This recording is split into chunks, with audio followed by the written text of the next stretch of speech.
when her grandson told her, "You're too old for family dinners." Margaret Collins thought her days of gathering family around the table were over. But one empty chair turned into something no one in her small town could have imagined. From eating alone in silence to leading a movement that brought neighbors, strangers, even her own grandson, back together, Margaret's story proves that the simplest act can change everything. This isn't just about food. It's about dignity, love, and the table that saved a town.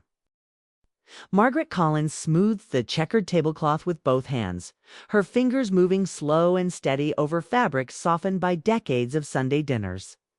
The cloth had once been bright red and white, but time had faded it to a muted rose and cream worn thin at the edges where years of plates and elbows had pressed against it. Still, she kept it folded neatly in the cupboard all week, bringing it out only on Sundays as though it were a ritual. A prayer stitched into fabric. The kitchen clock ticked above her head, a steady metronome marking the moments as she placed the heavy ceramic plates at each seat, forks aligned to the left, knives to the right, a folded napkin over each dish. She worked without hurry, without hesitation, because she knew this routine by heart. Her late husband, Frank, used to tease her for it. "Mags," he'd say, "you could set this table blindfolded." And she probably could, at the head of the table. She placed his old chair, the one with the slightly uneven leg that wobbled unless you leaned just right. He'd been gone 10 years now, but she still put the chair there, still kept it steady with the small wedge of folded cardboard he'd cut for it years ago. Beside it, she laid her own place, her fork gleaming faintly under the warm kitchen light. The roast chicken had been in the oven since 3 o'clock, basted with butter and rosemary. Its scent filled the house, rich and comforting, blending with the sweetness of cornbread cooling on the counter. The potatoes were whipped and waiting. The green beans simmered in garlic. Margaret glanced at the clock again. Nearly 6. Almost time. She set the third plate, then the fourth, then paused with the fifth still in her hands. The fifth belonged to Dylan, her grandson, 16 years old now, taller than her by nearly a foot, but she could still remember him perched on that very chair with his feet dangling, banging his spoon against the plate, asking for more gravy. He'd grown into the habit of looking at his phone more than his food, but still, until last week, he came. He'd sit, pick at his potatoes, and nod absently when she asked about school. She didn't mind the nods. The important thing was that he was there. But last Sunday, when she reminded him about dinner, he had looked at her with that strange new distance in his eyes and said, "Grandma, you're too old for family dinners now." The words had seemed so careless, tossed out like scraps, but they landed heavy. Too old, as if age had made her place at the table irrelevant. She had laughed at first, thinking he was joking. But when he didn't laugh back, when he just shrugged and headed for the door, the truth sat cold in her chest. Now she stood in the kitchen, the plate still in her hand, staring at the empty chair where Dylan should be. She placed the plate down anyway, aligning the fork and knife, smoothing the napkin. Habit? Maybe. Hope? Certainly. She lit the small candle in the middle of the table. The one Frank used to say made even ordinary meals feel like occasions. When the clock struck 6, she sat down in her chair. The chicken was golden, the potatoes steaming, the bread warm. She bowed her head out of habit, whispered grace quietly, though her voice wavered. Then she lifted her fork and ate. The silence pressed against her ears, loud in its absence. She could hear the scrape of her knife on the plate, the clink of the fork against ceramic. She took a sip of sweet tea, swallowed hard, and tried not to imagine the sound of Dylan's laugh filling the space, or Frank's voice telling another one. Of his old stories, Margaret didn't cry. She never had been one to weep easily. But her hand trembled slightly as she cut into the chicken, and the sight of that empty chair across from her, the chair she had saved, set and waited for, was harder to bear than the silence itself. The food, though delicious, tasted dull on her tongue. She chewed slowly, swallowed carefully, as though each bite were a task to be completed. After a few minutes, she set her fork down and folded her hands in her lap. She let her eyes linger on the chair. It wasn't just empty. It was hollow, like a missing piece of her own life had been carved away. And in that hollow space, something shifted inside her. A question, unspoken but heavy, pressed into her chest. If her own family would no longer come to the table, then who would? Margaret rose from the chair, cleared her plate with deliberate care, and placed the leftovers in the fridge. She left the fifth plate where it was, untouched. As she turned off the light, the glow of the candle flickered once, then went out, leaving the room in quiet darkness. That night, Margaret Collins ate alone. But deep in her bones, though she didn't yet understand it, the table she had set for one would not remain empty for long. The words themselves had been light, almost casual, tossed like a stone skipped across water. But for Margaret Collins, they didn't skim the surface, they sank straight to the bottom. "You're too old for family dinners now." She remembered exactly how Dylan had said it. Not cruel, not even angry, just dismissive, as if he were brushing dust from his sleeve, tossing her tradition into the same category as homework he didn't want to finish or chores he kept putting off. He had stood in her doorway, one hand on the strap of his backpack, his phone buzzing in his pocket. His eyes hadn't met hers. They rarely did these days. Too old, she whispered again to herself a week later. Standing in the same kitchen, her hands wrapped tight around a dish towel. Too old to matter. Too old to gather family around a table. Too old to hold on to the one ritual that had tethered her life to something steady after Frank passed. She had raised her daughter in this house. She had hosted birthdays, Thanksgivings, Christmases. She had seen her grandson take his first wobbly steps across this kitchen floor, his hands sticky from the jam she'd spread too thick on his toast. And now, in one offhand remark, he had told her she no longer had a place in the very thing. She had built the towel twisted tighter in her hands. Margaret set it down on the counter before she tore it. It wasn't Dylan's fault, not really. He was 16, caught somewhere between boyhood and manhood, awkward and restless.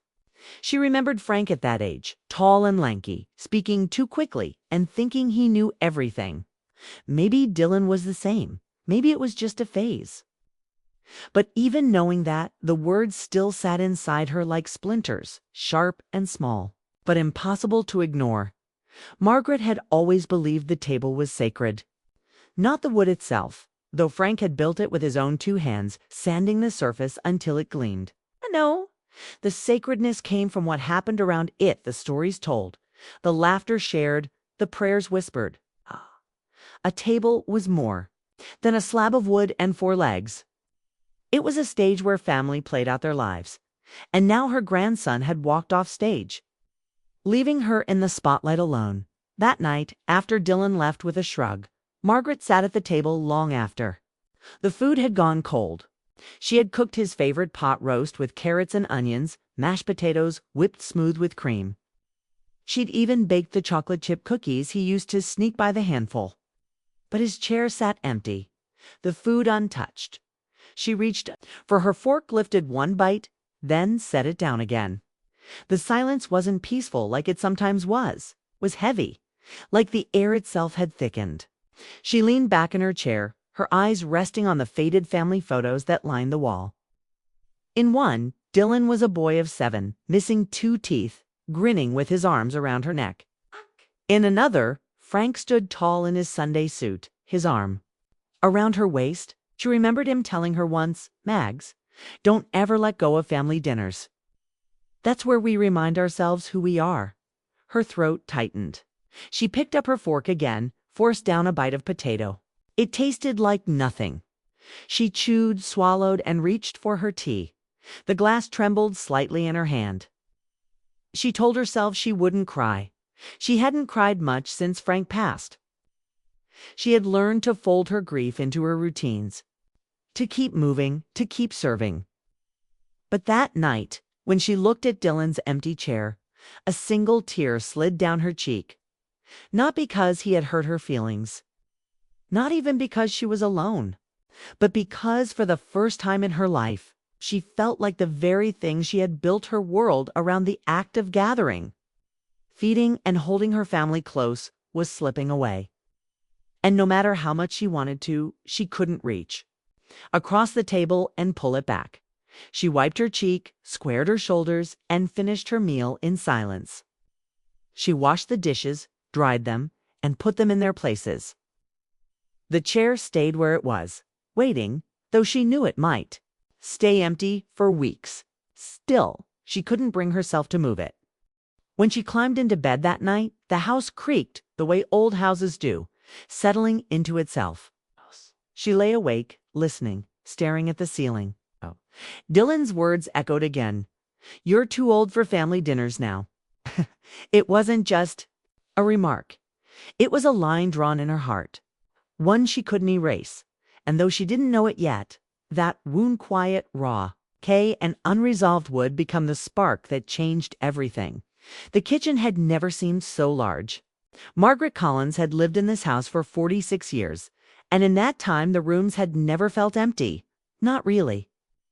Even after Frank passed, the place still carried his voice in the walls, the smell of his aftershave lingering faintly in the closet.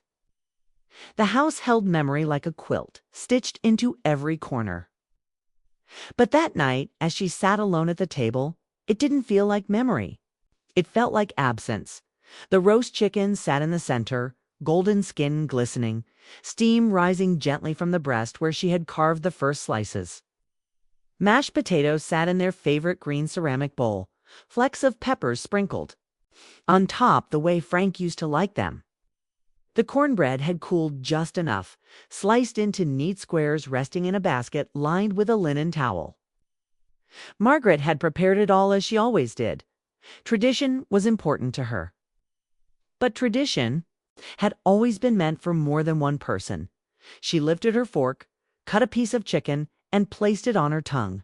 It was tender, seasoned, just right, but she hardly noticed.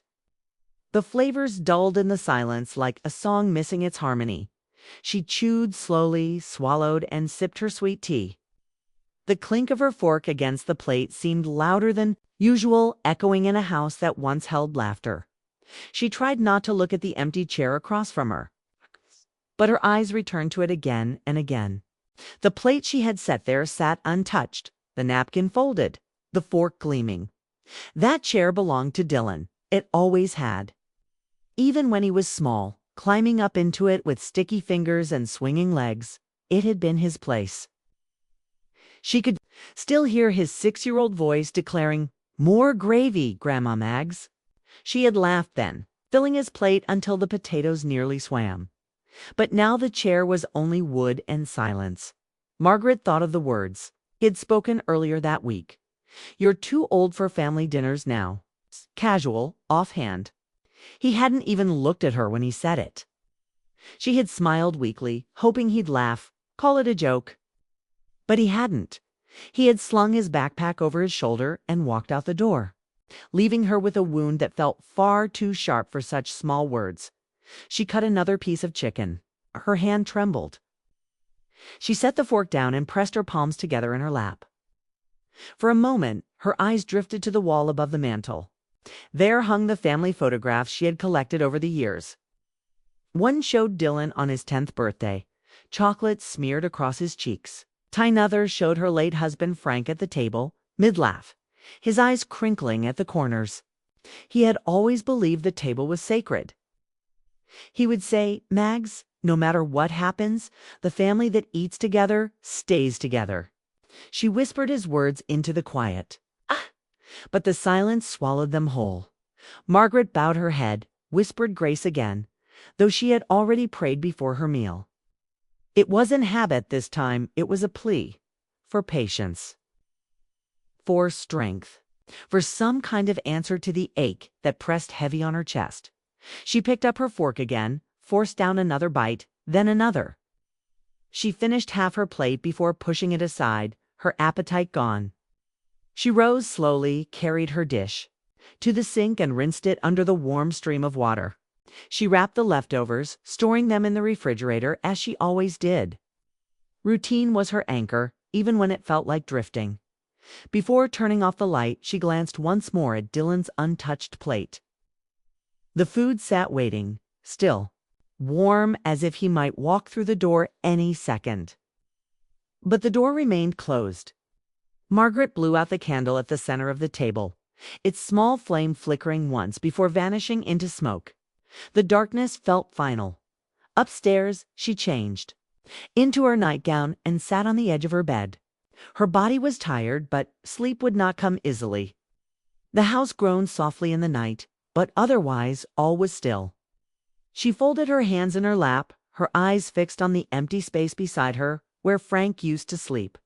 For the first time in years, she let the tears fall. They came slowly, not in sobs but in quiet streams, rolling down her cheeks as she whispered into the dark, "What do I do now?" The question lingered, unanswered. Yet somewhere beneath the ache, beneath the loneliness, a small ember flickered. She did not know it yet, but this night alone was not an ending. 'Twas a beginning. The emptiness of that chair would not remain forever. In time, the silence would be broken. In time, new voices would fill her table. But on that night, Margaret Collins sat alone, her heart heavy, her house quiet, and her table waiting. The night was still heavy in Margaret Collins' chest when she woke the next morning. Sunlight pushed its way through the lace curtains, soft and forgiving, but she lay in bed for a long while before rising. The memory of the empty chair lingered, an ache that followed her down the stairs and into the kitchen. She brewed her coffee the way she always did, 2 scoops, a dash of cinnamon, a splash of cream, but the kitchen felt hollow. She sat at the table, hands wrapped around the mug, and for a moment she closed her eyes. And in that quiet, something unexpected came rushing back, not sorrow, not the sting of Dylan's words, but laughter. It was the kind of memory that arrived whole, carrying the sounds and scents of another time. She was standing in the same kitchen, but it was brighter, louder, alive with the chaos of a 6-year-old boy who had discovered the pure comedy of peas. "Grandma, watch this." Dylan had said, his cheeks red from giggling, his fork unsteady in his small hands. She had barely turned from the stove before he catapulted a pea across the table, narrowly missing her teacup. The pea rolled to the floor and he burst into wild laughter, his gap-toothed grin wide as the sun. Dylan James Collins. She had scolded, though her smile betrayed her. Food is for eating, not for sport.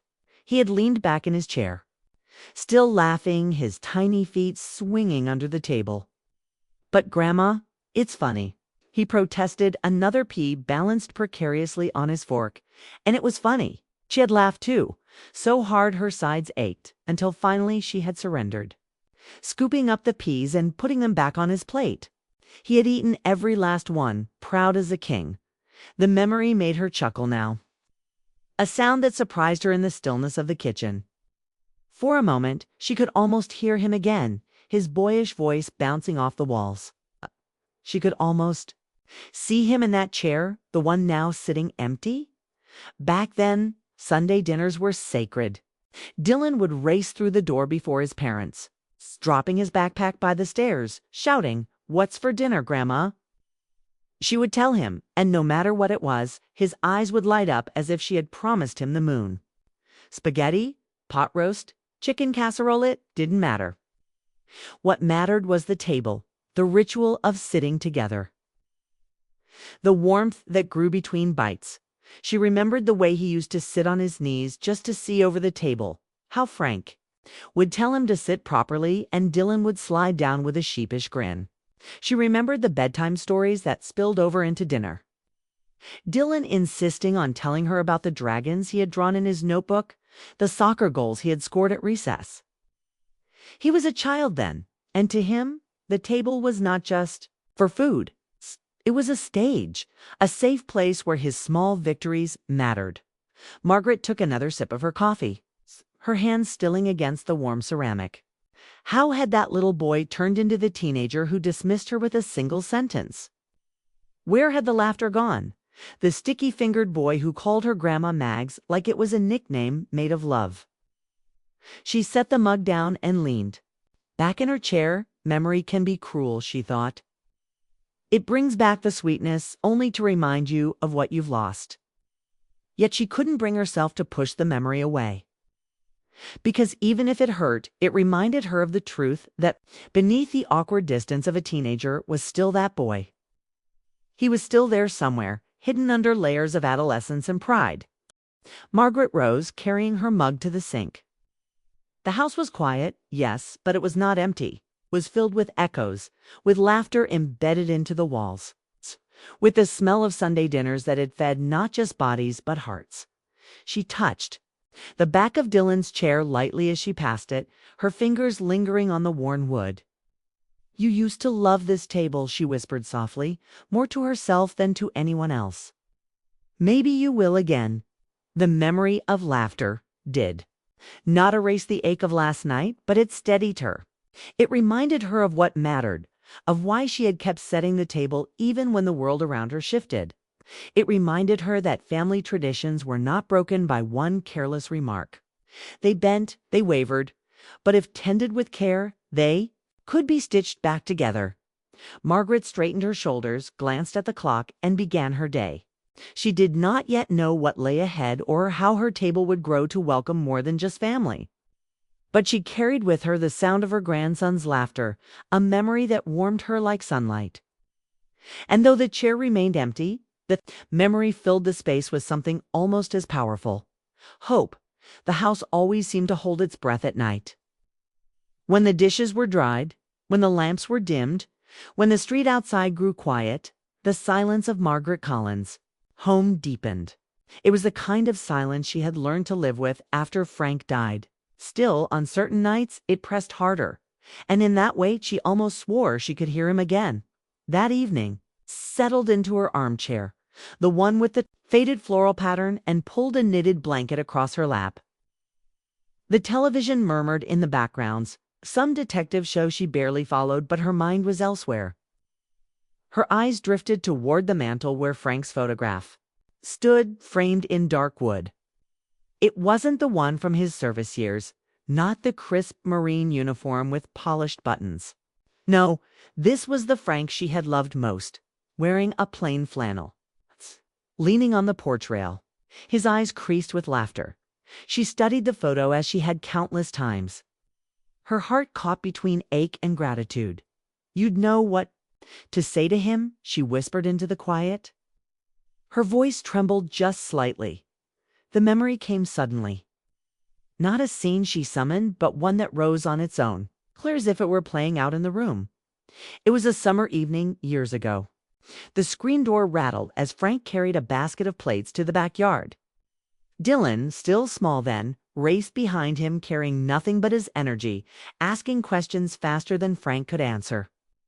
Margaret remembered watching from the kitchen window, flowers still dusting her hands. Frank set the plates down on the picnic table. "Granddad, why do we always eat together on Sundays?" Dylan had asked, his voice high and eager. Frank had crouched down to meet the boy's eyes, his hands steady on Dylan's shoulders. "It's because, kiddo, the table is where family remembers its family. Out there," he gestured to the world beyond the fence, "life will pull you in 100 directions. School, work, friends, fights, all of it. But here at this table, we stop. We look each other in the eye. We remember who we belong to." The boy had nodded seriously, even if he didn't fully understand. Then he had asked if there would be dessert, and Frank had laughed, scooping him up in strong arms. The sound of that laughter seemed to echo now in Margaret's living room, soft but sure. She closed her eyes, letting the memory wash over her. She could almost feel the weight of his hand on her shoulder. The way he used to squeeze it when words weren't enough. "You'd tell me not to give up," she murmured to his photo. "You'd tell me to keep setting the table even if no one shows up." And she could almost hear his reply, low and steady. "That's right, Mags. Family isn't about who fills the chairs. It's about keeping the chairs ready. It's about showing them they always have a place." Her throat tightened. For so many years, she had lived by that unspoken creed. After Frank's funeral, when the house had been filled with neighbors, bringing casseroles and condolences, she had kept cooking, kept setting plates, kept inviting. Not because it was easier, but because it was the only way she knew how to carry him forward. Now, Dylan's words threatened to unravel that thread. Too old for family dinners. But as she sat there, wrapped in the blanket, eyes on Frank's smile, she realized something else. Dylan's remark wasn't the end of her tradition. It was a test of it. Frank's voice imagined or remembered. She couldn't sailing guard in her chest. He had always believed the table was sacred. And if he were here now, he would remind her that one person's rejection didn't erase years of belonging. He would tell her that sometimes family came from beyond blood, that sometimes the chairs were meant for strangers who needed them more. Margaret leaned back, her body weary, but her spirit stirring. "All right, Frank," she said softly. "I hear you." The silence of the house settled again, but it felt different now, less heavy, almost companionable. She reached for the notebook she kept by her chair, the one where she wrote recipes and reminders. On a fresh page, she jotted a simple line, "Don't let the table stay empty." She closed the book, turned off the television, and rose to her feet. Before heading upstairs, she paused at the photo once more. "Thank you," she whispered. That night, for the first time since Dylan's words, Margaret slept deeply. The ache was still there, but it had softened, tempered by memory. She dreamed, not of empty chairs, but of a long table filled with voices, laughter rising like music, Frank seated at the head, his eyes crinkling as he raised a glass. And when she awoke the next morning, she knew. Her husband's voice, even in memory, had given her direction. She would not let the table stay empty. By the time Margaret Collins stepped out onto her front porch that Saturday morning, the small town of Maplewood was already waking up. Air was crisp with early autumn, the kind of morning where the breath of passers-by mingled with steam from their coffee cups. Across the street, Mr. Alvarez was sweeping the sidewalk outside his hardware store, the same store that had been there since Ronald Reagan was president. 2 doors down, the florist was propping open her window to let out the smell of cut lilies. And along the sidewalks, American flags hung from porches, their colors muted by years of sun and rain. Maplewood wasn't a place people moved to for excitement. It was steady, almost stubbornly so. A town where everyone still waved at passing.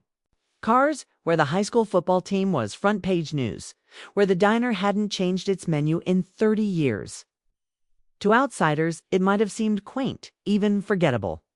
But to those who lived there, Maplewood was stitched together by 1,000 unseen threads. Margaret had quietly tied for decades. She wasn't a politician or a business owner. She wasn't even the type to stand on a stage and give speeches. Margaret's power lay in the quieter places, in the small gestures that built a town's heartbeat. She was the one who organized the casserole train when a family lost their home to fire. She was the woman who always remembered to send handwritten birthday cards, even to the widower who lived 3 streets over and didn't have many friends left. When a young mother returned from the hospital with her first baby, Margaret was there with a basket of muffins and a note that said, "Don't forget to eat something warm." When the church needed pies for its annual fundraiser, her kitchen lights burned late into the night as she rolled out dough by hand. Everyone in Maplewood knew her not just as Mrs. Collins, but as Mags, the dependable one, the one you could call when life went sideways. She wasn't loud about it, and she never asked for recognition. But people noticed. Even the mayor had once remarked that Margaret held this town together better than any policy ever could. Perhaps that was true, because beneath the rhythm of her daily kindnesses, there was something stronger, a refusal to let anyone feel invisible. It was a lesson she had carried since her husband's years in the service. Frank had told her once that the greatest wound a soldier carried wasn't always physical. Sometimes it was the quiet ache of being forgotten. And Margaret, in her own way, had built her life around ensuring no one in her orbit felt that ache. That's why the sting of Dylan's words had cut so deep. For decades, she had poured herself into feeding, tending, remembering. She had been the keeper of the table, not just for her family, but for a whole town. And yet, her own grandson, the boy she had bounced on her knee, had dismissed her as too old. That morning, she walked down to the post office, her scarf tucked neatly under her chin, and several people stopped her. Along the way, Mrs. Hill asked if she was still making her apple butter for the fall fair. Young David Carter waved from his bike, shouting, "Thanks again for the cookies, Miss Maggs." At the corner, the pastor tipped his hat and said, "Don't know what we'd do without you." Each greeting warmed her heart, but it also deepened the contrast. The town saw her. They valued her. Yet in her own family, she felt erased. She carried the mail back home and set it on the kitchen table. Bills, a church bulletin, a letter from an old friend. She sat for a moment, her hand resting against the polished wood of the table Frank had built. She thought about how many times neighbors had sat here over the years, some in grief, some in joy, all leaving with fuller hearts than when they arrived. Margaret realized something then. Maybe Dylan was wrong. Maybe she wasn't too old for family dinners. Maybe her table's purpose had never been just about family at all. The thought stirred inside her, quiet but insistent, like the first spark of a fire. She didn't know it yet, but the town she had quietly held together for years was about to hold her. For Maplewood had never been just a backdrop to her life. It was a living community, one she had nurtured with pies, prayers, and presents. And soon, when her own family faltered, it would be the town itself that came knocking at her door. That morning, Margaret Collins folded the scarf from around her neck, hung it by the door, and glanced once more at the empty chair at her table. She sighed, but this time, the sigh carried not just sorrow, but resolve. The chair would not stay empty forever. Not in a town where people still looked after each other. Not in a town stitched together by the quiet work of a woman like her. Sunday came again, as it always did. The ritual of it was carved into Margaret Collins' bones, the hum of the oven warming by mid-afternoon. The soft hiss of cornbread batter poured into a hot skillet, the gentle rattle of silverware as she set the table. But this Sunday, the air in her kitchen carried a different weight. The memory of Dylan's words still clung to the corners like cobwebs. "You're too old for family dinners now." She had spent the week pretending those words didn't matter, smiling at neighbors, taking her daily walks, knitting in the evenings, but every time she passed the dining table, the empty chair stared back at her like a quiet accusation. The chair had once held the laughter of her grandson, and now it held nothing but silence. Margaret paused at the head of the table, smoothing the fabric of the faded checkered cloth. Her fingers lingered on the grain of the wood, polished soft by decades of hands and elbows. This table had weathered everything Frank's stories told late into the night. Dylan's childish pranks, family arguments soothed with dessert, and grief carried quietly over cups of tea. It wasn't just furniture. It was the beating heart of her home. But a heart without people is just a hollow rhythm. Margaret sat down in her chair and folded her hands in her lap. For the first time in years, she didn't know if she should finish setting the table. What was the point, if the very people she had cooked for no longer wanted to sit with her? She closed her eyes, and in the stillness, she heard Frank's voice again. Not clearly, not as if he were in the room. But in that way, memory sometimes works, words rising from the past, steady and sure. "Don't let the chair stay empty, Mags. Family isn't just blood. It's whoever needs a seat." Her throat tightened. She could almost picture him leaning in the doorway with that wry smile, reminding her of the values they had built their life on. Frank had always believed the table was sacred, not because of who sat at it, but because of the act of keeping it open. Margaret opened her eyes. The house was quiet, but the idea stirred inside her like the first ember of a fire. If Dylan didn't want his chair, then maybe someone else did. She thought of Mr. Harris, the widower down the street, who often ate alone since his wife passed last winter. She thought of Maria, the young mother she'd seen juggling 2 grocery bags and a toddler, with no one there to help. She thought of the shy boy she passed on her morning walk, always sitting on the church steps with a sandwich wrapped in foil. Her heart beat faster. The table wasn't meant to be empty. And maybe, just maybe, it wasn't meant to be limited. To family, she rose from her chair and went to the kitchen counter, where a small corkboard hung. Pinned, there were recipes, reminders, and Frank's old grocery lists written in his careful script. She found a scrap of paper, wrote a few words in her neat cursive, and pinned it to the board. Sunday table, dinner at 6. Anyone welcome, bring what you can, or just bring yourself. She stood back, staring at the note. It was simple, almost laughably so. But as she read the words, she felt something loosen in her chest. The decision was made. That night, Margaret cooked the same way. She always had. Roast chicken, mashed potatoes, green beans with garlic. She set the table, plate by plate, napkin by napkin. The empty chair was still there, but it no longer felt like a wound. It felt like an invitation. When 6 o'clock came, she sat down and waited. At first, the silence pressed against her again. She sipped her tea, trying not to hope too much. Then 3 soft knocks on the door. Her heart jumped. She rose, smoothing her apron, and opened the door.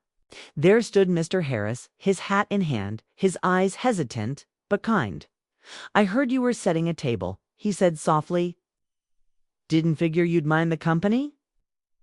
Margaret's lips curved into a smile. "Not at all," she said. "Come on in, there's plenty."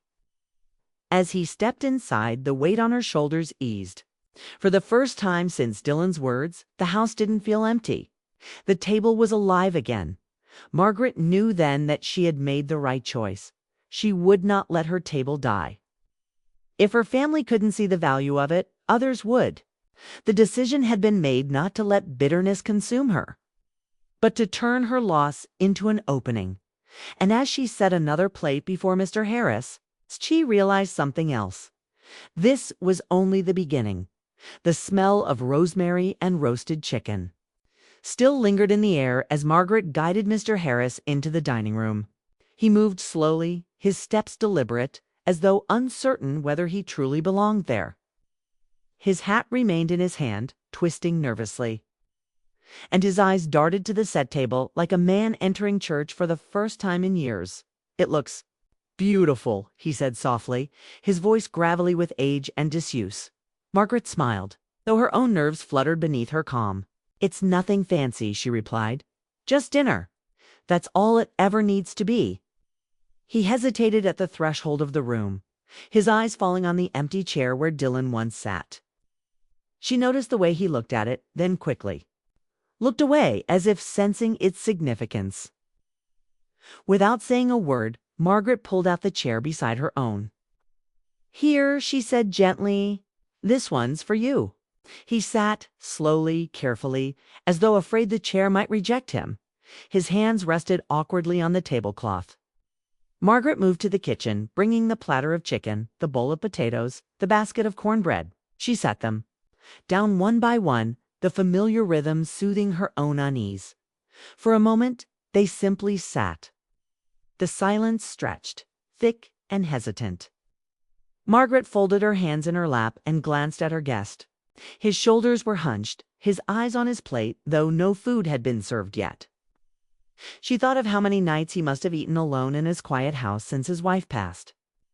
The weight of that kind of solitude could make even a full plate taste like ashes. "Would you like to say grace?" she asked, her voice kind but steady. He looked startled, then shook his head. No, you go ahead." So she did, bowing her head, whispering the familiar words of thanks.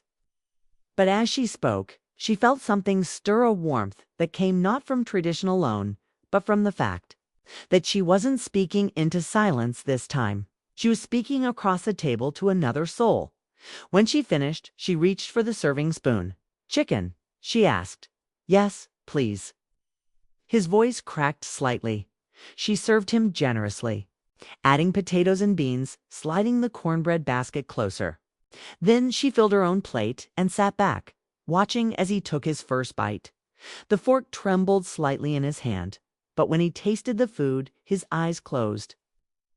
He chewed slowly, swallowed, and let out a long breath. "It's been a while since I've had a meal like this," he said, his voice almost breaking. Margaret nodded, her own throat tight. "Meals taste different when someone's across the table," she said quietly. He looked up then, his eyes glistening, and for the first time that evening he smiled. It was small, tentative, but it was real. "You're right," he murmured. "They do." As they ate, the silence began to soften. Mr. Harris told her about his late wife Clara, how she used to hum while peeling apples. Margaret listened, nodding, offering gentle questions that encouraged him to keep going. She told him in turn about her roses out front and how they've grown wild this year, sprawling across the fence like they had a mind of their own. The conversation wasn't grand or profound. It didn't need to be. It was steady, ordinary.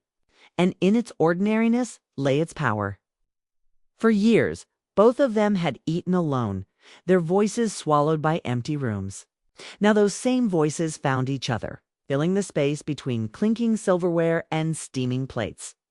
When the meal was done, Margaret poured them each a cup of coffee. They sipped in companionable quiet, the candle flickering at the center of the table. She realized then that the empty chair across from her didn't feel so empty anymore.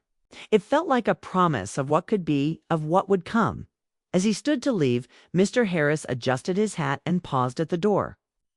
"Thank you," he said, his voice low but firm, "for the food, for the company."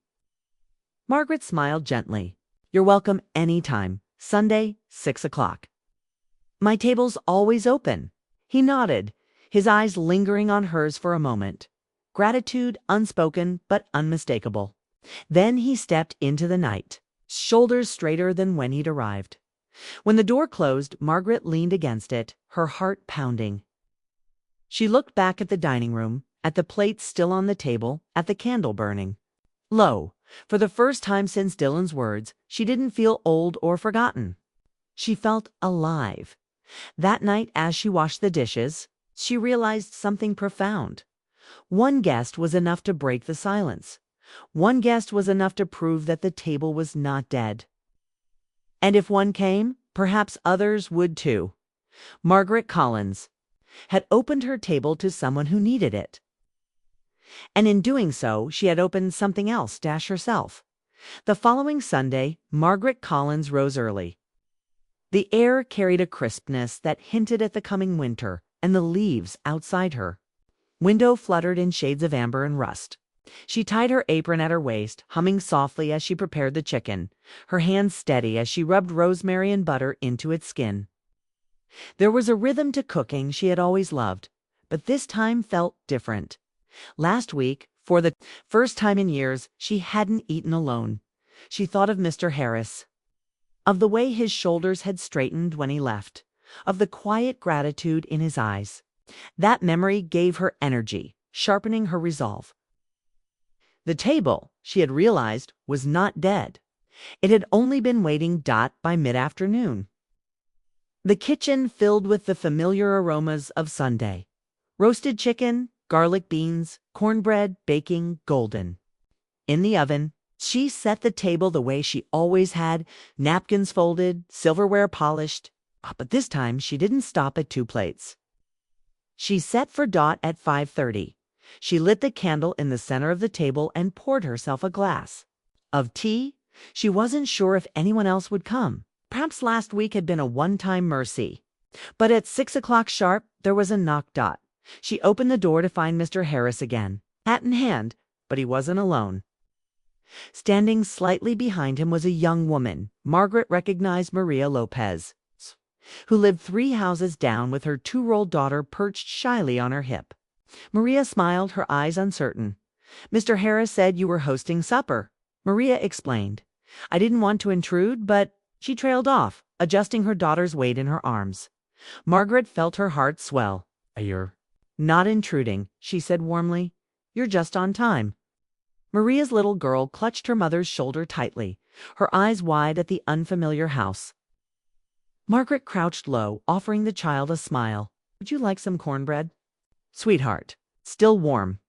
The child blinked, then nodded shyly. Inside. Margaret guided them to the table. Mr. Harris took his seat with quiet familiarity, while Maria settled beside him, her daughter on her lap. The table felt fuller already, alive with the simple sound of a child's laughter as she accepted a buttered square of cornbread. The meal unfolded slowly. Naturally, Mr. Harris spoke of his garden. Maria shared stories of balancing night shifts at the hospital with raising her daughter. Margaret listened, nodding, asking questions. The little girl babbled about her stuffed bear, earning smiles all around the table. The conversation wasn't grand, but it was steady, weaving a fabric of connection. By the end of the meal, the table was nearly cleared of food. Margaret poured coffee for the adults and set out small plates of apple pie. Maria's daughter, crumbs on her cheeks, leaned back contentedly against her mother's arm. "This was wonderful," Maria said softly, her eyes shining with something more than gratitude. "I can't remember the last time I sat at a table with more than just me and her." "You're welcome any Sunday," Margaret replied, her tone firm but kind. "This table is for anyone who needs it." As they left, Mr. Harris tipped his hat again, his voice gruffer than usual. "Told you she wouldn't mind," he said. To Maria, that night, after the dishes were washed and the candles snuffed, Margaret stood at the window. Outside, the town lay quiet, but she knew something had shifted. Word had begun to spread not through announcements or posters, but through whispers, through one neighbor telling another. The following week, 2 more guests arrived, a teenager from down the street, who often sat alone on the church steps, and Mrs. Whitaker, whose children lived 3 states away. They came hesitantly, like pilgrims, unsure of their welcome, but Margaret greeted them with the same warm smile. She had made extra cornbread. She had set extra plates. She was ready by the 3rd week. The table was nearly full. Some brought dishes of their own green bean casserole, fresh bread, a jar of honey. Others brought only themselves, their presents. Enough. And still, each Sunday, Margaret lit the candle, whispered grace, and served food with steady hands. Her house, once quiet and hollow, hummed again with the sound of clinking forks, shared laughter, and the gentle murmur of lives intertwining. The table had become more than a piece of furniture. It was becoming a sanctuary. Word was spreading, and with each knock on her door, Margaret Collins understood more clearly. She had not lost her family. She had grown it. By the 4th Sunday, Margaret Collins realized something had shifted. What began as a quiet act of defiance against loneliness had become something larger, something she hadn't planned for but felt destined to happen. The table that once echoed with emptiness was now alive, every chair drawn close, every plate filled. That afternoon, she rose earlier than usual, her energy sharp with anticipation. She baked 2 chickens instead of 1, whipped a double batch of potatoes, and prepared extra baskets of cornbread. She even borrowed folding chairs from her neighbor, lining them against the dining room wall just in case. Her kitchen counters brimmed with pies and casseroles neighbors had begun to drop off. Dishes covered in foil with little notes scrawled across the top for the Sunday table. "Thank you, Mags." As the clock neared 6, Margaret lit the candle at the center of the table. Its flame flickered, catching the gleam of the polished silverware. She smoothed the checkered cloth once more, her hands steady. And then she waited. The first knock came early. Maria with her daughter, cheeks flushed from the evening chill. The little girl ran straight to Margaret's arms this time, no hesitation, her hands reaching eagerly for a piece of cornbread. Margaret laughed, lifting her easily. "Well, hello there. I've saved your favorite." Soon after, Mr. Harris arrived, carrying a basket of apples from his garden. Behind him trailed Mrs. Whitaker with a dish of sweet potatoes and young Tyler, the shy teenager from church steps, clutching a soda bottle like a peace offering. Each one greeted her with the kind of tentative smile that comes when people are still unsure if they belong, though their feet had already carried them to her door. By 6:30, every chair was filled. The borrowed folding chairs were pulled from the wall and placed around the edges of the table, their metal frames awkward but sturdy. The room buzzed with chatter, laughter, and the scraping of chairs against the hardwood floor. The quiet hum of companionship grew louder, weaving together strangers into something resembling family. Margaret moved among them with practiced ease. She passed bowls, refilled glasses, smoothed napkins with the gentle efficiency of someone who had hosted dinners her entire life. Yet there was something new in her movements, a lightness, a joy she hadn't felt in years. For the first time since Frank's passing, she felt her home breathe again. At one point, as the dishes were passed and plates filled, Margaret paused at the head of the table. She let her eyes linger on the faces gathered there.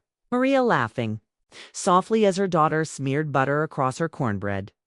Mr. Harris telling a story about his apple trees, his hands moving animatedly. Mrs. Whitaker leaning in to listen, nodding with interest.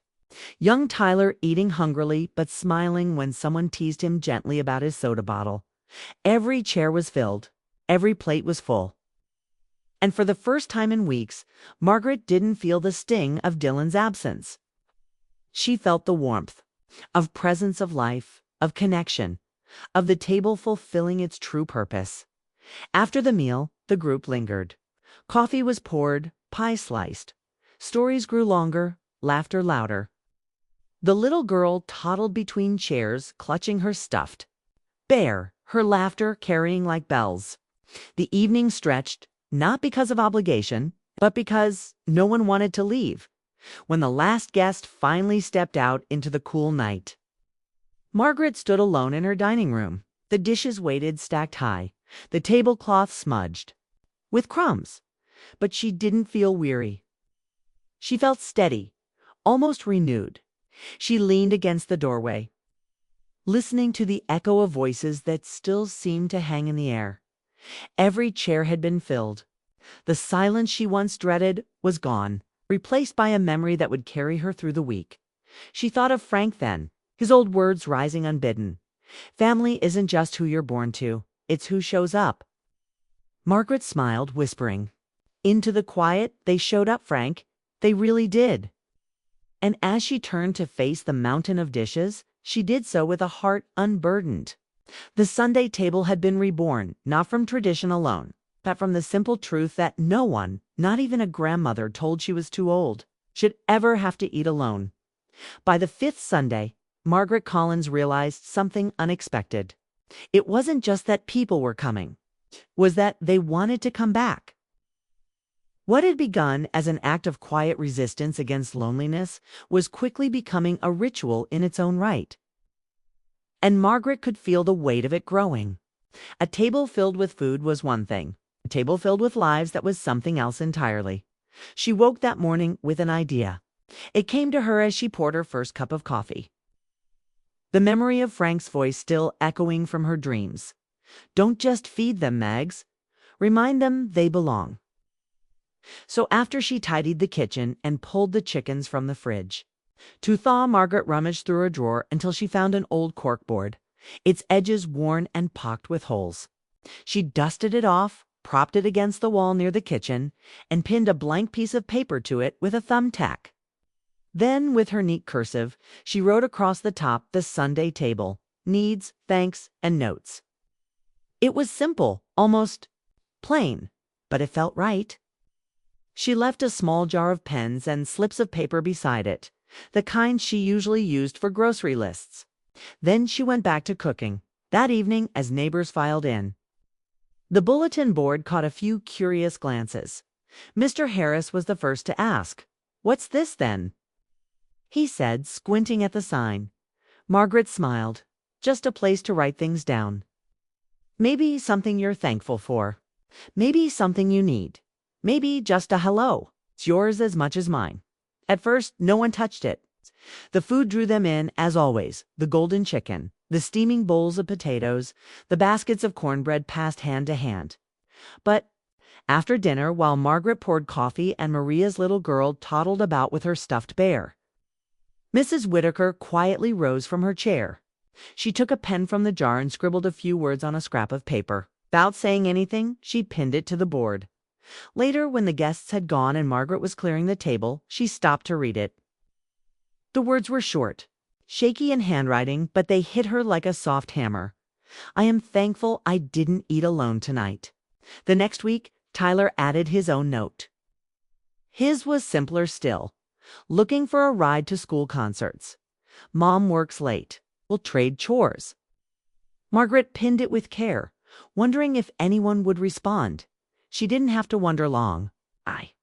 Dessert that same night, Mr. Harris had pinned a reply beneath it. I'll take you, son. I have the time. And so it began.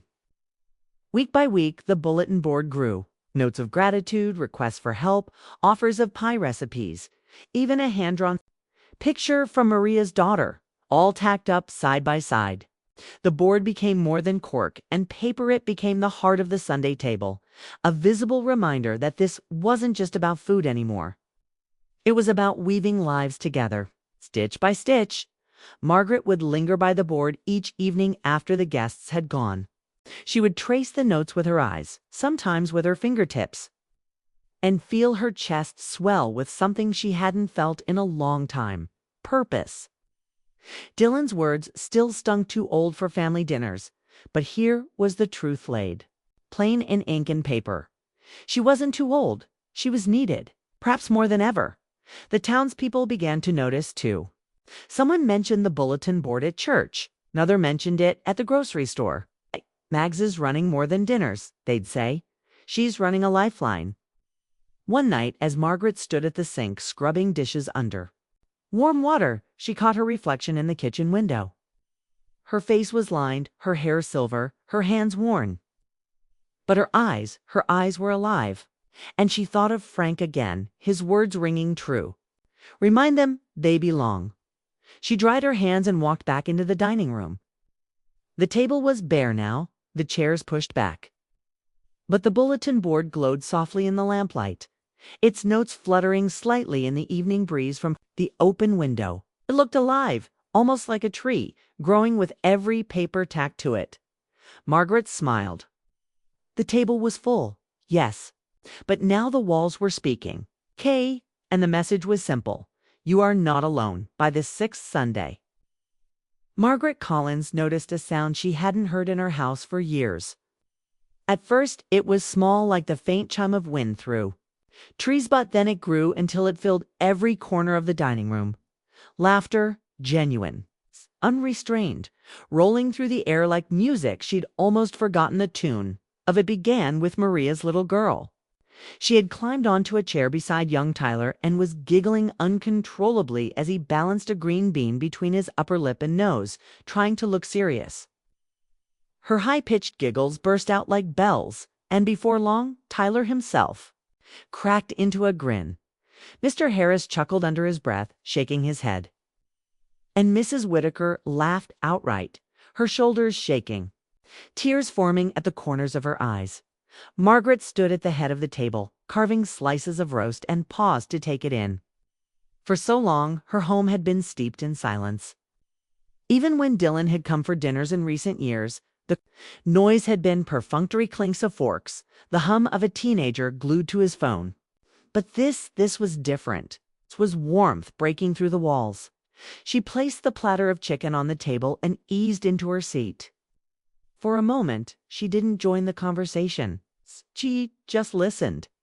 Did you really fall in the creek? Maria asked, turning toward Mr. Harris, who was wiping his hands on his napkin, preparing to defend himself. I was 12, he said, wagging a finger. And the plank was slick. Anyone would have slipped. Tyler snorted. Did you fall all the way in? Mr. Harris leaned back with mock dignity. Head to toe, boots, cap, pried the whole package. The table erupted again, laughter tumbling from one to another like a chain reaction. Even the little girl joined in, clapping her hands against the table in delight. Margaret laughed too, softly at first, then louder, her chest loosening with every chuckle. She couldn't remember the last time she had laughed without forcing it, perhaps years. And now, here it was, spilling out of her as naturally as it once had with Frank, with Dylan when he was a child. With the family dinners that had defined her life as the meal went on, the stories grew. Mrs. Whitaker confessed she once burned an entire batch of Christmas cookies because she fell asleep during a Hallmark movie. Tyler admitted, red-faced, that he'd once mistaken salt for sugar in his mom's kitchen and ruined a cake. Each story built upon the last, weaving the group tighter, pulling everyone closer into the fold. At one point, Margaret caught herself gazing around the table, her eyes soft. She saw how Maria relaxed into her chair, no longer carrying the weight of being the sole adult in her household for just an hour or two. She saw Tyler leaning in too. Listen, his usual shyness cracked open by the warmth of the group. She saw Mr. Harris, who for months had walked with hunched shoulders, now laughing so hard his hat tipped off his knee. The sound of laughter filled the space that silence had once claimed. And Margaret felt something shift. This wasn't just about food anymore, it was about life returning. When dessert calliope with cream, Maria's daughter smeared cream across her nose. The table roared with laughter again, and the little girl beamed like she had done it on purpose. Margaret laughed until her cheeks hurt, and when she wiped her eyes, she realized she wasn't wiping away tears of sorrow this time. They were tears of joy. Later, after the guests had gone and the dishes were piled high, Margaret lingered in the dining room. She stood by the chair Dylan once occupied, her hand resting gently on the back. For the first time since his words, "You're too old for family dinners now," she felt no sting. Instead, she felt gratitude. Because in pushing her away, he had unknowingly opened the door for something larger, something fuller. The return of laughter had given her back more than she had lost. It had reminded her that family was not confined to bloodlines. Family was anyone who sat at the table, shared a story, and filled the room with laughter strong enough to drive out the silence. That night, as Margaret extinguished the candle at the center of the table, she whispered softly into the quiet, "Thank you, Frank. You were right."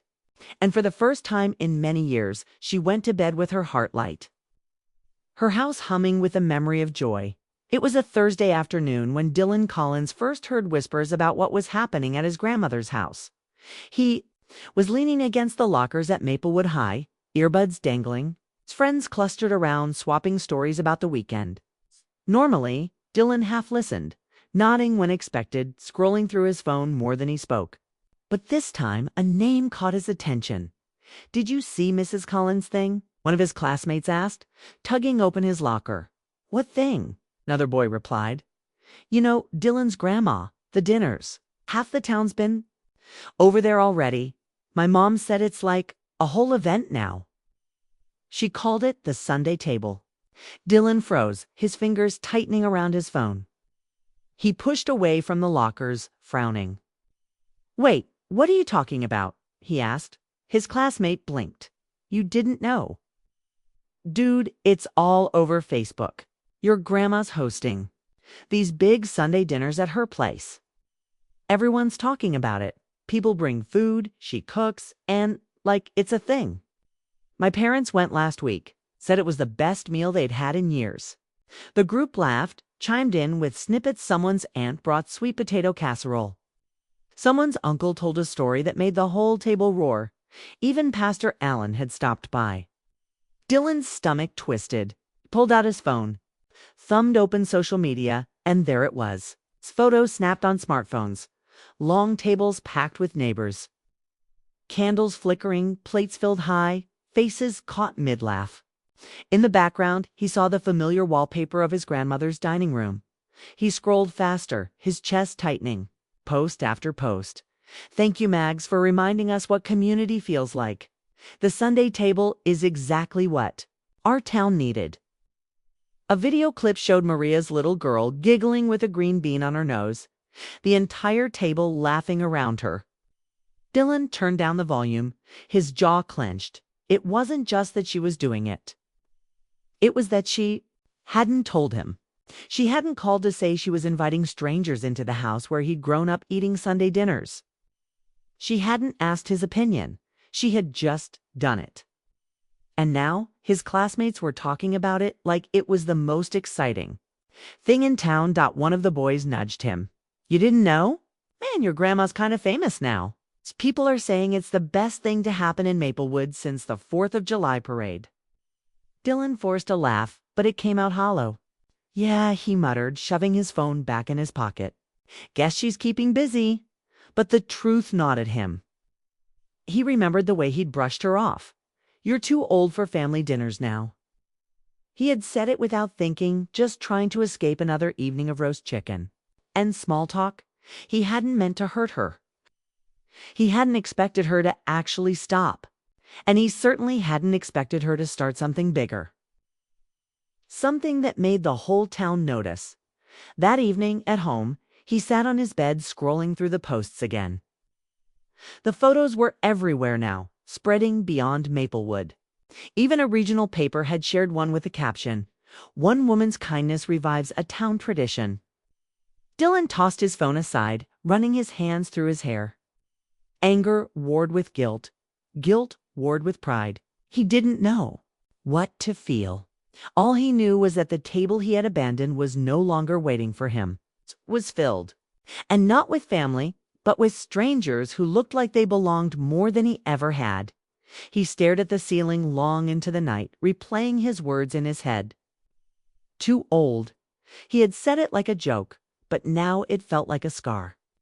His grandmother had taken those words and turned them into something else, something he couldn't ignore. Dylan didn't know it yet, but the Sunday table had grown into a force that would pull him back. Whether he was ready or not, Sunday evenings had once been predictable for Margaret Collins. The steady rhythm of setting the table. The scent of roasted chicken curling through the house. The slow ticking of the clock until 6 o'clock came and the first knock sounded.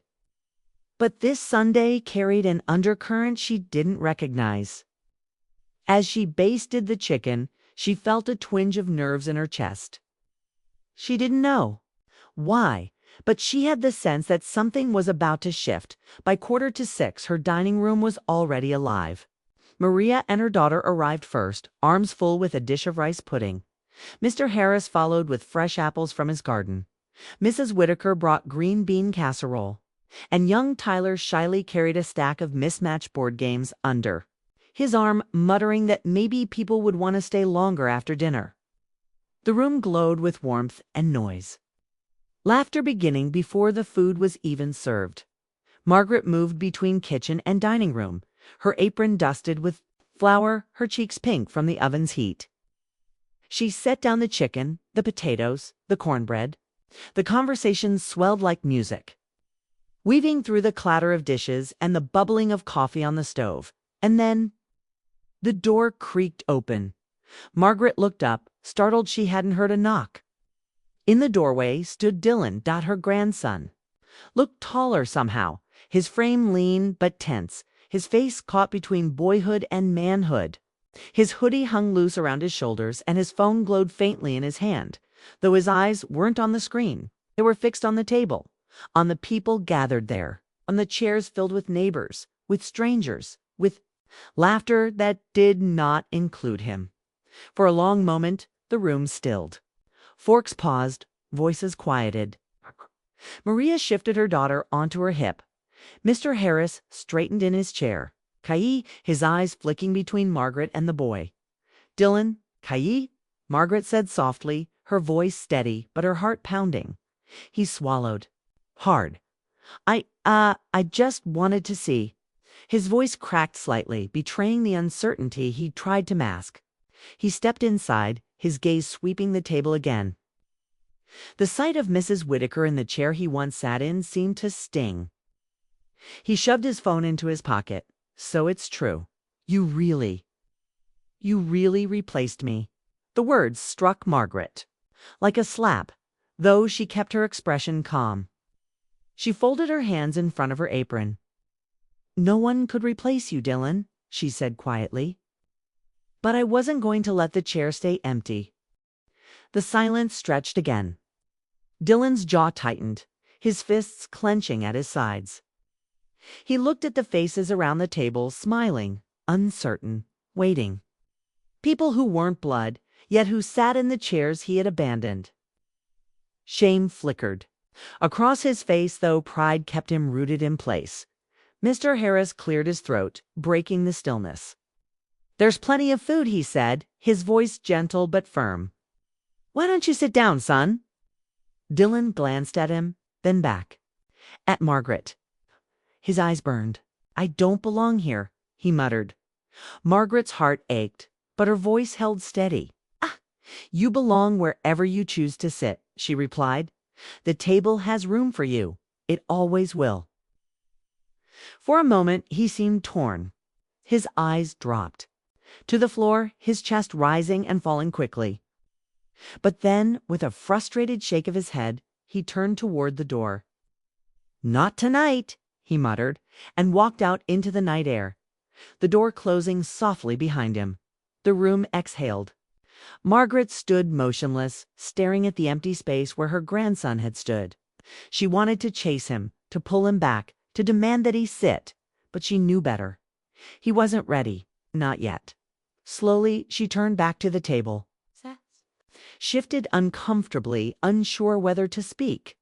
Margaret forced a smile, her voice quiet but resolute. "Let's eat," she said, lifting the serving spoon. The meal resumed. Conversation finding its rhythm again, though softer this time, as if the ghost of the boy at the door lingered in every corner. Margaret moved through it all with steady hands, but inside her heart ached, still. As the laughter cautiously returned, she knew something important had happened. Dylan had come. He had seen. And though he had walked away, the door had been left cracked open, and sometimes she reminded herself.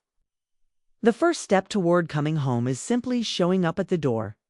Dylan Collins lay awake that night, the glow of his phone lighting the ceiling above his bed. Scrolled through his feed, every other post a reminder of what he'd seen at his grandmother's house just hours earlier. The smiling faces, the flicker of the candle, the plates piled high with food, it was all there. Captured in snapshots and videos from people who'd attended the Sunday table. He tossed the phone onto the nightstand and buried his hands in his hair. The image that replayed most clearly wasn't on his screen at all. It was the look in his grandmother's eyes when she saw him standing in the doorway.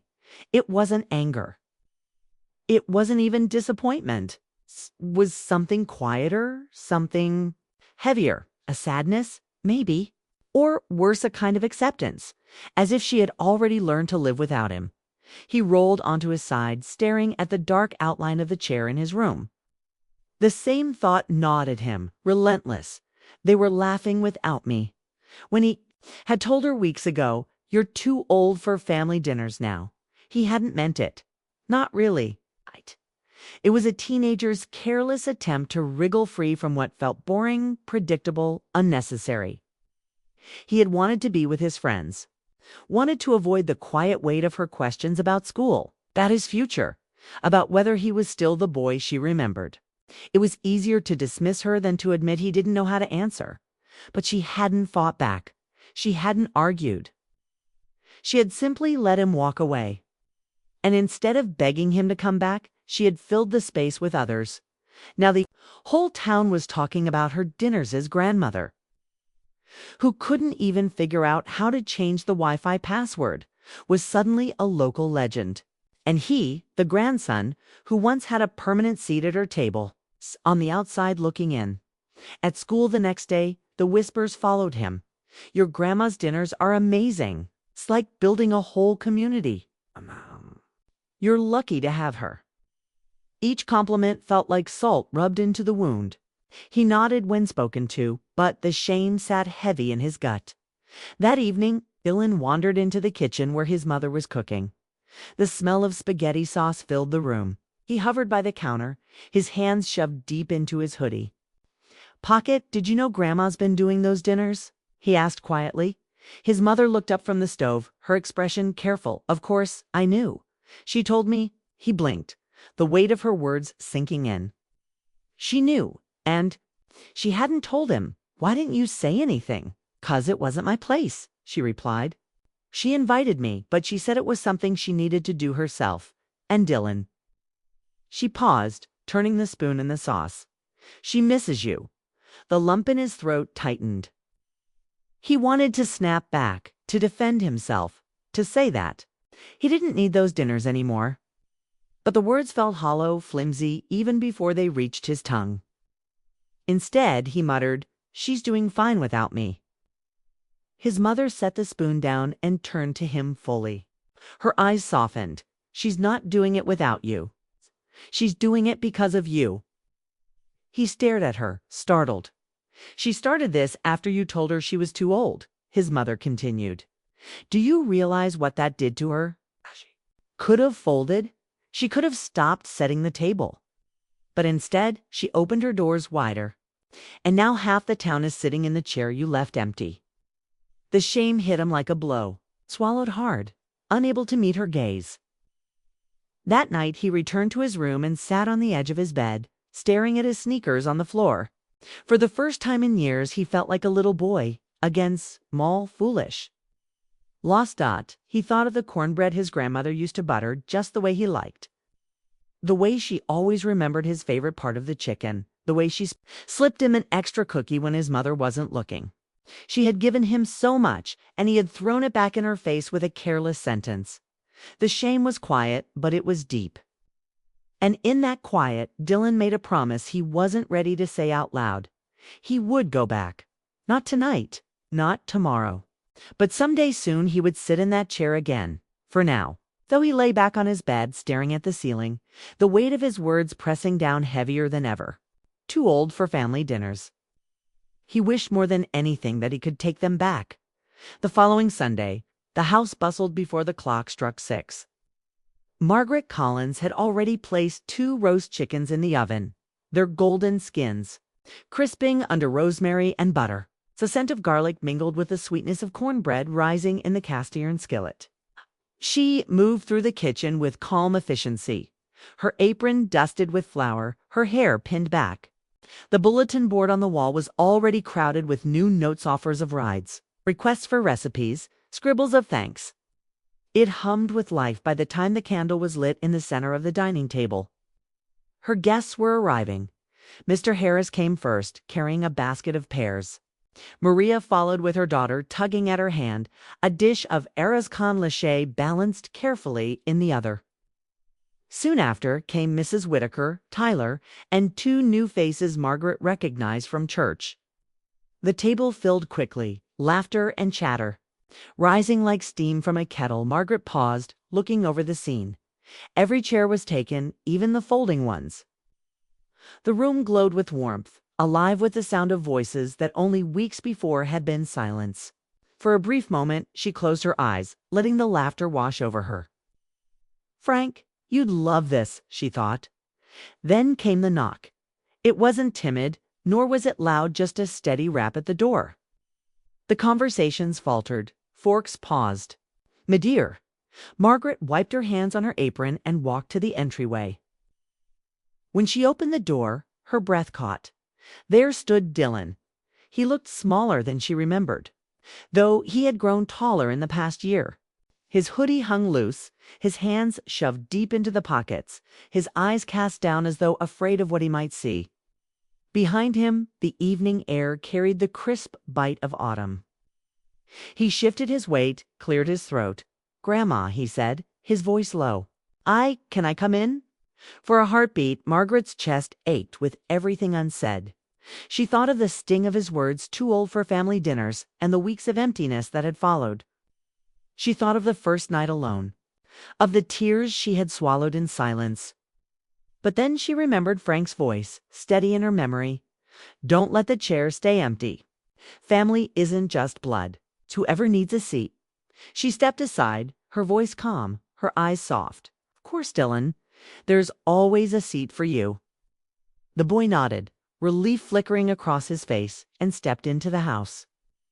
As he entered the dining room, the chatter dimmed. Every eye turned toward him, curious, uncertain. Dylan hesitated, his gaze sweeping over the crowded table.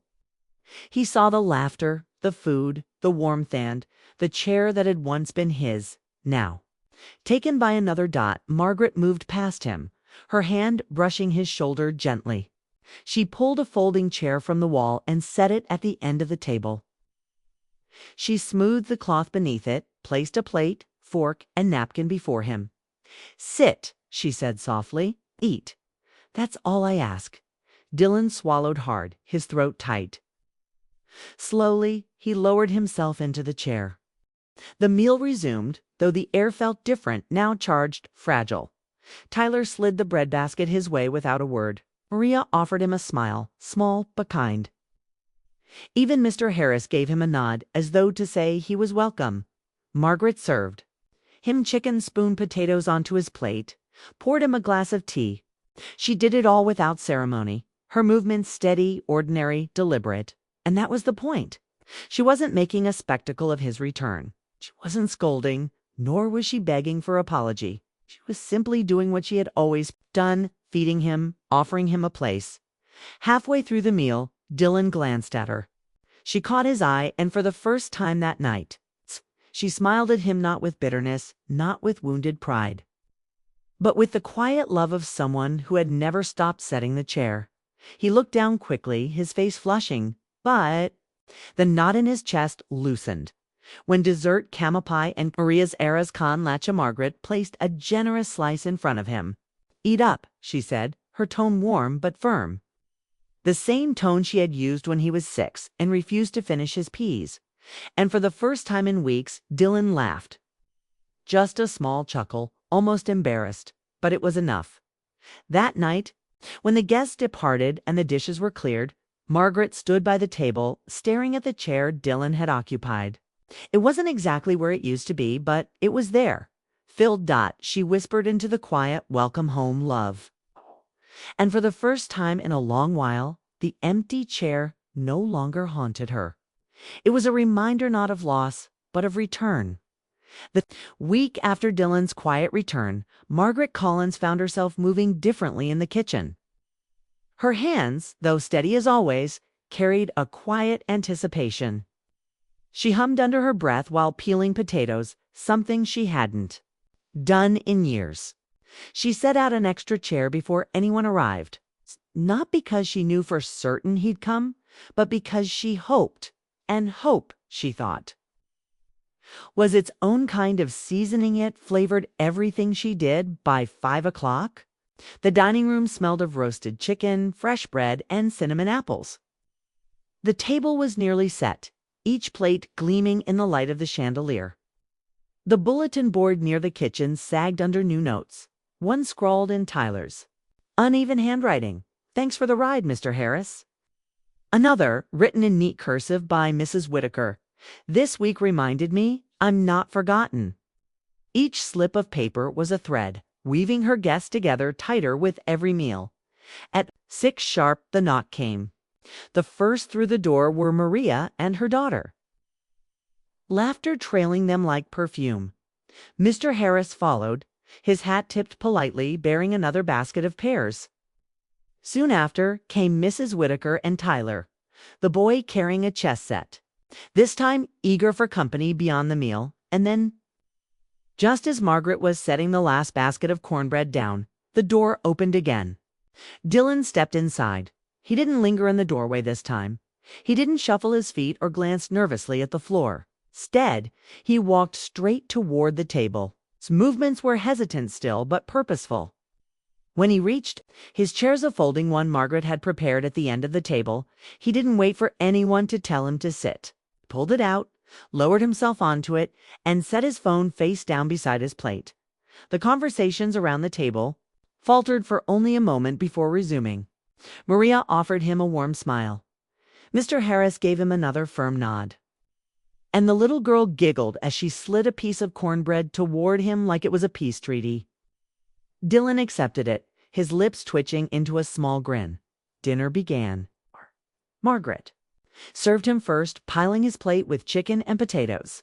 He ate quietly at first, listening more than speaking, his shoulders tense, but as the meal stretched on, the tension melted. Tyler challenged him to a game of chess after dessert, and Dylan accepted with a shrug. When the little girl smeared cream across her nose again, Dylan laughed with the rest of them, louder this time, the sound surprising even him. By the end of the evening, something had shifted. Dylan wasn't just visiting the table anymore. He was part of it. The following week, he came again. This time he carried a small dish. He had clumsily prepared himself boxed macaroni and cheese. The noodles a little overcooked, the cheese powder clumped in places. He placed it sheepishly on the table, muttering, "Figured I should bring something." The table erupted in gentle applause, the kind that was less about the food and more about the gesture. Margaret's heart swelled as she served him a generous helping, treating it with the same reverence as her own roast chicken. Week after week, his presence became steady. He didn't just eat, he helped. He poured drinks, passed bread baskets, even took turns washing dishes when the night was over. One evening, Margaret caught him scribbling on the bulletin board. Later, she read his note. "Thanks for saving me a seat." The words blurred slightly as her eyes filled, but she didn't take the note down. She left it there, right where everyone could see it. What had begun as her quiet rebellion against loneliness was now something larger. The Sunday table had grown into a tradition that stitched together not just neighbors, but generations. And with Dylan's return, it carried the promise of lasting beyond her own years. That night, after everyone left and the candle flickered low, Margaret lingered at the table. She touched the back of Dylan's chair, no longer empty, no longer folded against the wall. It had become his, again not by right, but by choice. She whispered into the silence, "It's not just my tradition anymore. It's ours." And in that moment, Margaret knew the Sunday table had become more than a meal. It had become a new tradition, one that bound them together. One plate, one laugh, one quiet act of belonging at a time. By late November, Sunday table had become more than a gathering. It was a fixture in Maplewood. Word had spread far, beyond the quiet neighborhood where Margaret Collins lived. The church newsletter featured a piece titled "Breaking Bread, Building Belonging." The Mason Herald ran a story with a photo of Margaret standing in her kitchen, apron dusted with flour, smiling shyly while her dining room overflowed with neighbors. The caption beneath it read, "A table that never runs out of seats."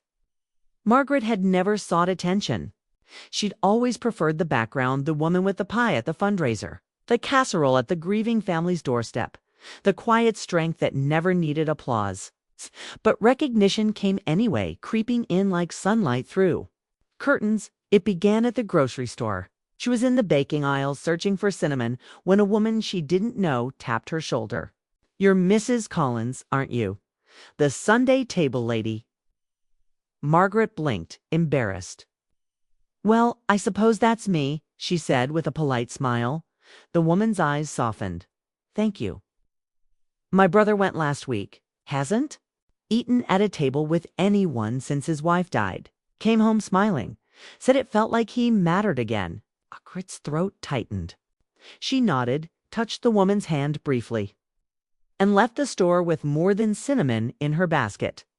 The acknowledgments multiplied. The pastor mentioned her in a sermon. Hospitality is not just an action, it's a calling. And in our town, Mrs. Collins is living proof. At the library, a bulletin board held a flyer advertising community dinners with a note scrawled beneath, "Inspired by Margaret's Sunday table." Even the mayor stopped by one evening, shaking her hand at the door, telling her she was doing more for the spirit of this town than any council meeting ever had. Margaret accepted each word graciously, though her cheeks burned every time. She didn't see herself as extraordinary. She was just doing what felt right, keeping the chairs from staying empty. The one recognition that mattered most, however, came quietly, without ceremony. It was the second week of December. Snow dusted the sidewalks, the air sharp and cold. Inside, the table glowed with the warmth of chicken pot pie, roasted carrots, and gingerbread cookies. Laughter rose easily, stories bouncing from guest to guest. the bulletin board now so full of notes it needed a second panel. After dessert, as Margaret carried plates into the kitchen, she felt a tug on her sleeve. She turned to find Dylan standing, their hands shoved into his hoodie pocket, eyes uncertain. "Grandma," he said softly, glancing around at the crowded room. "They're all here because of you." Margaret tilted her head, her smile gentle. "They're here because of the table, love. I just keep the candle lit." But Dylan shook his head. "No, it's you. You make it feel like family, even when it's not." He hesitated, his voice catching. "I didn't get it before. I thought family dinners were just about food, but it's not. It's you." Words pierced her heart, not with pain, but with a deep warmth. She touched his cheek briefly, her eyes glistening. "You've always had a place here, Dylan. I never stopped saving you a seat." He swallowed hard, nodded, and for the first time in months leaned down to hug her. It was awkward, lanky, teenage, but it was real. The hug meant more than the articles, more than the mayor's handshake, more than any sermon. In that moment, Margaret's recognition was not publicate, was private, intimate, from the one voice she had longed to hear again. Later that evening, after the guests departed and the house grew quiet, Margaret stood before the bulletin board. She added a note of her own for the first time, her handwriting neat and firm, thankful for laughter, for second chances, and for every chair filled. As she pinned it in place, she thought of Frank's old words echoing through the years. Family isn't just who you're born to, it's who shows up. And now, the whole town was showing up by the start of the new year. The Sunday table had outgrown Margaret Collins' dining room. What began as a single roast chicken and a table set for family had swelled into a community tradition so deeply rooted that even people who had never spoken to one another before now greeted each other like kin. The town of Maplewood, long accustomed to its slow rhythms and familiar routines, found itself stirred awake by something extraordinary, and it all seemed to circle back to Margaret's little house. One Sunday evening, as Margaret was preparing to light the candle in the center of the table, the doorbell rang earlier than usual. When she opened it, she found not just a neighbor with a casserole dish, but the pastor, the school principal, and the mayor standing shoulder to shoulder, each holding something in their hands: a pie, a loaf of bread, a bouquet of flowers, double quotes, Mrs. Collins. The mayor said, his voice warm, "We thought it was time we stopped by. Seems the whole town has been talking about this table of yours. You've managed to do what committees and budgets can to've brought us back together." Margaret, cheeks flushed, stepped aside to let them in. Soon the table was overflowing, both with food and with faces familiar and new. That night, every corner of her house buzzed with voices. Folding chairs lined the walls, children sprawled on the rug with board games. Neighbors passed dishes hand to hand like lifelines. By dessert, conversations had turned to possibility. "We could host something like this at the community center," the principal suggested. "More room, more tables." "Or rotate between houses," someone else offered. "Keep the intimacy, but spread the load." Margaret listened, her heart both proud and uneasy. She never intended for the Sunday table to become an institution. For her, it had been personal, a way to keep the chairs from staying empty. Yet, as she looked around at the faces lit by the glow of the candle, she understood something bigger was happening. The table had become more than hers. It belonged to them all. In the weeks that followed, the town's response grew. The church offered its hall for overflow dinners when Margaret's house couldn't hold another soul. The local bakery donated loaves of fresh bread every Sunday. High school students volunteered to set up tables and wash dishes afterward. Even the hardware store pitched in, providing folding chairs at a discount so no one had to stand soon. What had begun as a handful of neighbors had become dozens, then scores. Entire families showed up together, their children carrying trays of cookies or pitchers of lemonade. Veterans came wearing their caps, sitting beside teenagers in hoodies. Widows sat beside young couples, single parents beside retirees. The table erased divisions, knitting lives together where once there had been quiet separations. One Sunday, Margaret stood back as the room filled. Her apron dusted with flour, her hands folded loosely before her. She didn't speak, didn't call attention to herself. She simply watched. Laughter rose like music. The bulletin board now expanded to 3 panels, fluttered with notes. Need babysitter for Tuesday night. Thankful for new friends. Ride to doctor's appointment. The notes were answered as quickly as they appeared, neighbors. Stepping up without hesitation, Margaret felt Frank's presence as strongly as if he stood beside her. Family isn't who you're born to. It's who shows up. And here they all were showing up, again and again. Because a chair had been left open later that night. After the guests had gone and the last dish had been washed, Margaret walked out onto her porch. The street was quiet, dusted with snow, but her heart still hummed with the warmth of the evening. She looked up at the winter sky, stars scattered like salt across velvet, and whispered, "Look at them, Frank. Look at what they've built." The town had responded not with applause but with presence. And in doing so, Maplewood had rediscovered itself through the simple, steadfast act of sharing a meal. It was a gray Tuesday morning when Margaret received a phone call from the high school principal. She was in her kitchen, hands dusted with flour, rolling out dough for a pie. The voice on the line was cheerful but firm. "Mrs. Collins, I wanted to let you know your grandson Dylan has been selected to give a short address at our winter assembly. He asked me to invite you personally." Margaret froze, flour clinging to her fingertips. "Me?" she asked softly, surprised. "Yes," the principal chuckled. "He said it wouldn't mean much without you there." The rest of the day passed in a blur. She kept busy laundry, tidying the living room, preparing supper, but her mind kept returning to those words. Dylan had asked for her. After months of distance, after harsh words and silence, he wanted her there. By the time Friday arrived, she pressed her best dress and pulled her wool coat from the closet. Her heart thudding with quiet anticipation, the high school gymnasium buzzed with voices that morning. Folding chairs lined the floor, filled with students, parents, and faculty. Banners in school colors draped the walls, and the air carried the faint scent of popcorn from the concession stand. Margaret slipped into a seat near the front, her hands folded in her lap. She felt eyes on her students who recognized her from the Sunday table, parents who'd sat at her dinners. Some smiled, some whispered, but all seemed to know who she was. When Dylan took the stage, Margaret's breath caught. He wore a crisp, button-down shirt, his hair neatly combed. For once, his phone wasn't in his hand. He stood tall, though. His hands trembled slightly at the podium.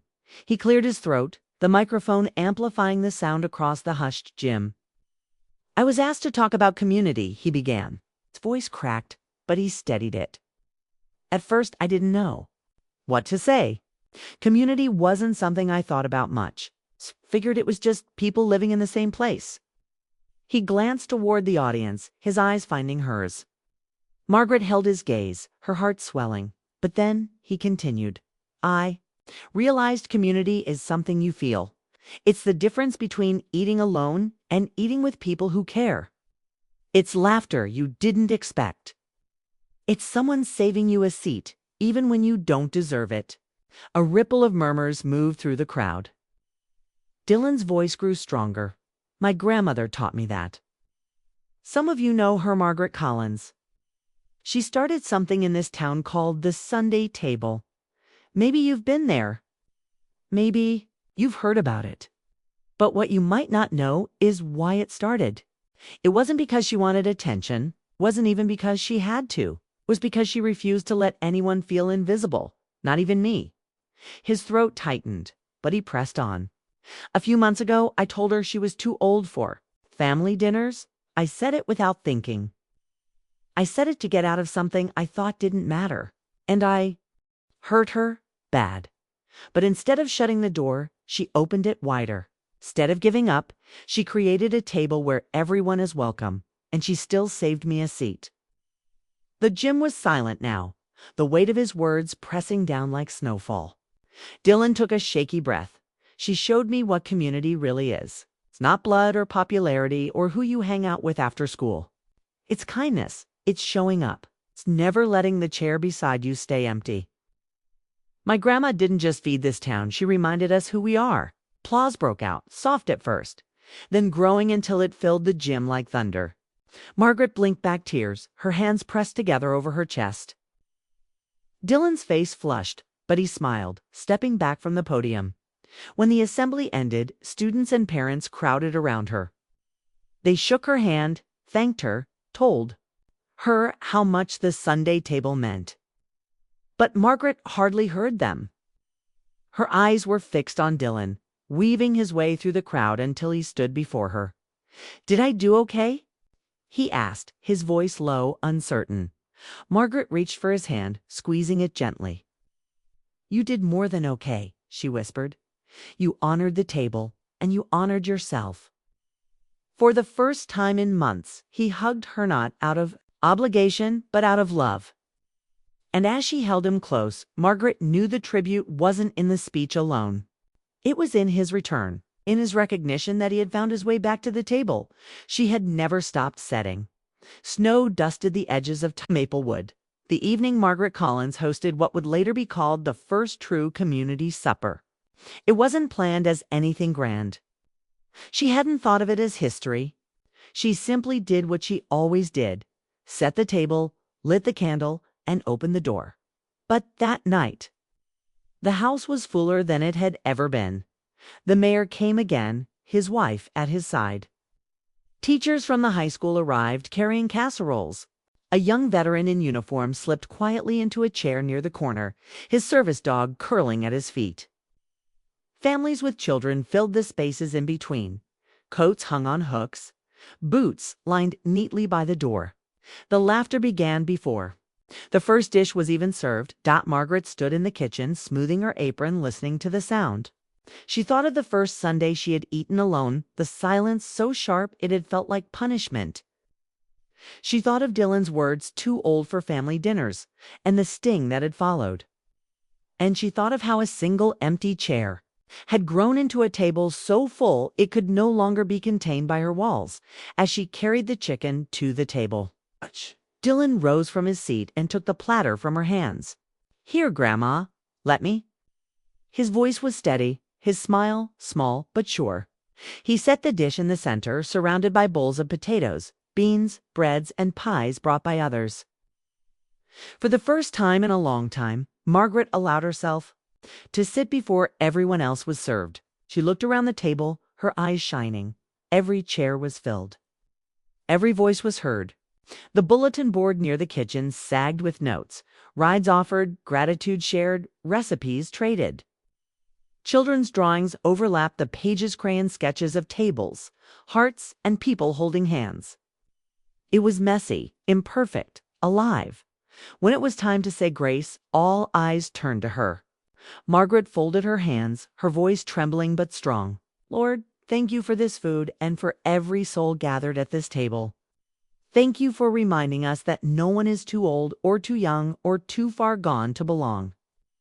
Bless the empty chairs still waiting in other homes, and give us the courage to fill them." A soft murmur of amen circled the room.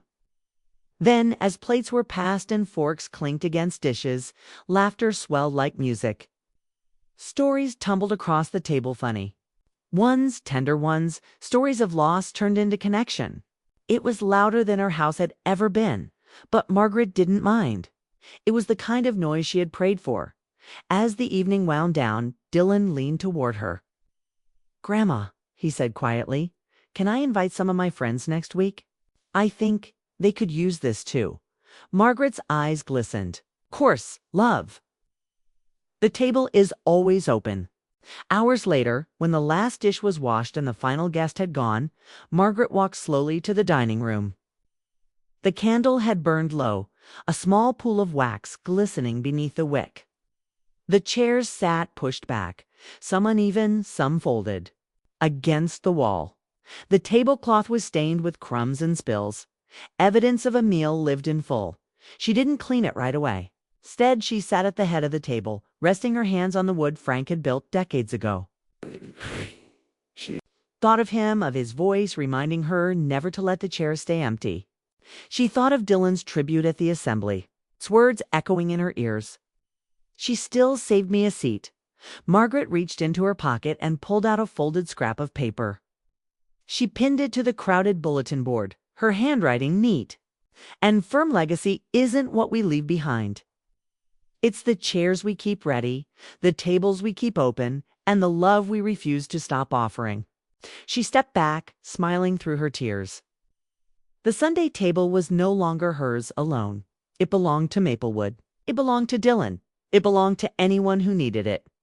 And as she turned off the light, leaving the room in soft darkness, Margaret knew the truth. She had not just saved the table. She had saved the spirit of her town. The empty chair that once haunted her had given birth to a tradition that would outlive her. And that, Shay thought as she climbed the stairs to bed, was the truest family dinner of all.